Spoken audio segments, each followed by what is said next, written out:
పత్తి కొనుగోలులో జరిగిన అక్రమాలపై సిఐడి దృష్టి సారించింది. రాష్ట్ర వ్యాప్తంగా సిసిఐ ప్రైవేట్ మార్కెట్ యార్డుల్లో కొనుగోళ్ల లెక్కలు తీస్తోంది. రైతుల వారీగా వివరాలతో పాటు జిన్నింగ్ మిల్లులు, ప్రైవేటు పత్తి కొనుగోళ్లు, బేళ్ల లెక్కలతో పాటు సిసిఐ కొనుగోలు చేసిన పత్తి వివరాలే కాదు, గేట్ ఎంట్రీ, ఎగ్జిట్ టైమింగ్తో సహా పూర్తి వివరాలు కావాలంటూ మార్కెటింగ్ శాఖకు సిఐడి లేఖ రాసింది. ఆ లేఖ అన్ని మార్కెట్ కమిటీలకు చేరింది.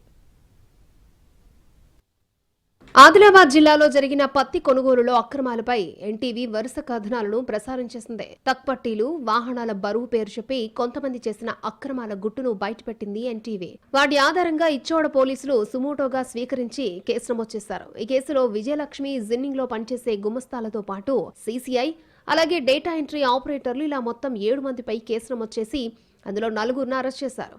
వాళ్లను రిమాండ్కి పంపించారు పోలీసులు. దర్యాప్తు కొనసాగుతుందని ఆదిలాబాద్ జిల్లా ఎస్పీ స్పష్టం చేశారు. కాటన్ స్కామ్ లో ఆల్రెడీ వాళ్ళు 5గురు రిమాండ్ అయ్యారు. ఆ జిన్నింగ్ లో పని చేసిన వాళ్ళు, ఆ రిజిస్టర్ రాసిన వాళ్ళు, ఒక ఫార్మర్ కూడా ఉన్నారు. వాళ్ళందరికీ రిమాండ్ చేయడం జరిగింది. ఇటు పోలీసులు దర్యాప్తు కొనసాగుతూ ఉండగానే మరోవైపు మార్కెటింగ్ శాఖ అధికారులు కూడా దర్యాప్తును మొదలుపెట్టారు. ఈ 2 దర్యాప్తులను మించి ఇప్పుడు సిఐడి రంగంలోకి దిగింది. తక్పట్టీలే కాదు, వాహనాల బరువులు, పత్తి రైతుల పేర్లు, తూకం వేసిన సమయంతో సహా వివరాలు అడిగింది సిఐడి. అలాగే జిన్నింగ్, ప్రెసింగ్ మిల్లుల్లో కాటన్ కొనుగోళ్లు, అలాగే బేళ్ల తయారీ, అమ్మకాలు, ప్రైవేట్ జిన్నింగ్ల వివరాలు, జీఎస్టీ నెంబర్లతో రైతులకు చెల్లింపులు, ఇలా అన్ని రకాల వివరాలు అడిగింది సిఐడి.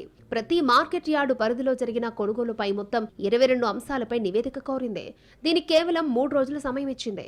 సిఐడి ఎంట్రీతో అక్రమార్కుల్లో గుబులు మొదలైంది. ఇప్పుడు మార్కెటింగ్ శాఖలోని అధికారులు సిఐడి అడిగిన వివరాలతో నివేదికను తయారు చేసే పనిలో నిమగ్నమయ్యారు.